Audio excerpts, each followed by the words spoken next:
Selamat Natal, sekian, sekian, sekian. Sementara di Natal itu ada unsur ibadah. Unsur yang berbeda dalam konsepsi ketuhanannya.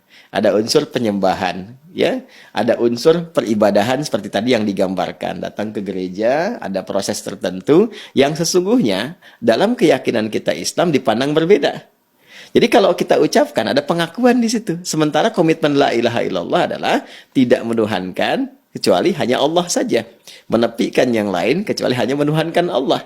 Jadi kalau ada konsepsi bertentangan dengan la ilaha illallah, kita mesti tolak, kan?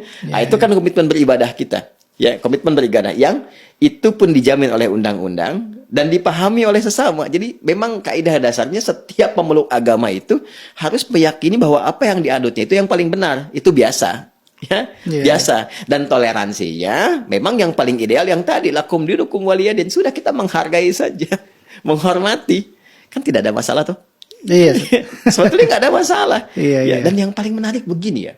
Yang paling menarik, bahkan saudara-saudari kita pun sebangsa setanah air yang berbeda keyakinan, misalnya baik itu di Kristen ya ataupun mungkin Katolik atau Hindu Buddha atau Konghucu, di hari-hari besarnya tidak pernah menuntut kepada kita. Seperti kita pun tidak pernah menuntut di Idul Fitri harus ucapkan ya selamat Idul Fitri ya, Idul Adha ya, waktu Idul Adha kami ini mayoritas loh, kan tidak pernah begitu. Kita tidak pernah membangun isu mayoritas, minoritas, tidak pernah seperti itu.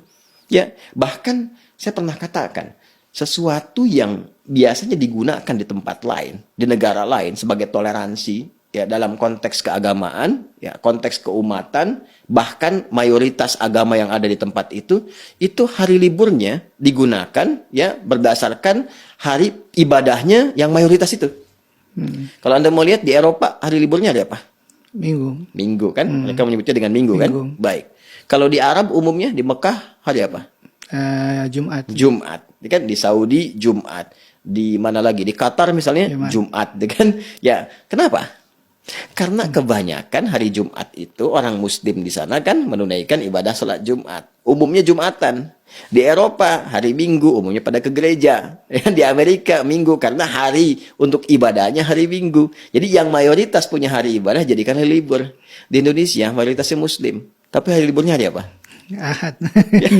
Coba Anda bisa lihat kan? Iya. Dan kita tidak pernah menyampaikan isu semacam itu. Jadi kita tuh hatam toleransi. Ya, alhamdulillah nggak pernah ada yang menyoal.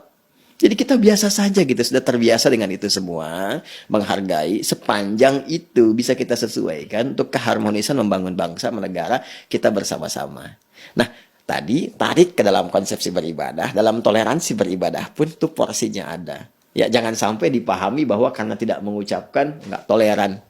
Jadi kita edukasi dulu, ini loh kenapa di umat Islam tidak mengucapkan dalam konteks ini selamat ya pada satu agama tertentu pada hari rayanya, karena di hari raya itu ada nuansa ibadahnya, nilai ibadahnya. Terkait dengan Natal pun di sini kan ada yang tadi saya sampaikan dari Kementerian Agama, bahkan ini kan rinci kita print out tuh surat edarannya nomor ×2 SE itu kan ×33 tahun 2021 ya tentang pencegahan dan penanggulangan coronavirus disease 2019 dalam pelaksanaan ibadah dan peringatan Hari Raya Natal tahun 2021.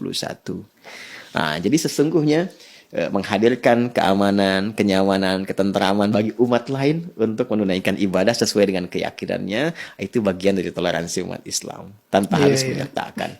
Yang paling dikhawatirkan kan begini, lisannya mengucapkan tapi hatinya tidak meyakini. Namanya apa tuh? Iya, munafik saja. Jangan sampai nanti selamat ya, tapi dia hatinya mengatakan tapi bohong. Kan nggak boleh begitu. Ya kan? Kan tidak menghargai juga. Jadi penghargaan tertinggi silahkan masing-masing gitu kan. Nah, setelah itu ya kita berbaur, bertoleransi, membangun negeri harmoni bersama-sama. Iya.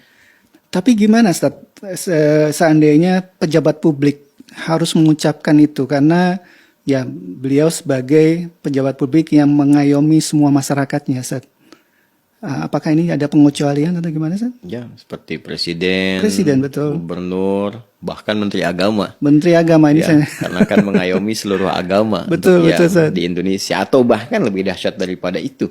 adanya satu hubungan keluarga, mungkin anak masuk Islam, orang tua belum, gitu kan? Iya, Jadi iya. ada heterogenitas dalam Betul, banyak hal keluarga. juga itu. Dan bersyukurnya, alhamdulillah, Islam pun sudah tuntas mengatur itu. Oh gitu, Ustaz. Iya, Masya Allah. baik di suasana ya, ibadah-ibadah di keyakinan tertentu, seperti misalnya momennya Natal saat ini untuk saudara-saudari kita yang di Kristen ataupun Katolik, atau bahkan di luar konteks ibadahnya secara bersosial. Ini lebih dahsyat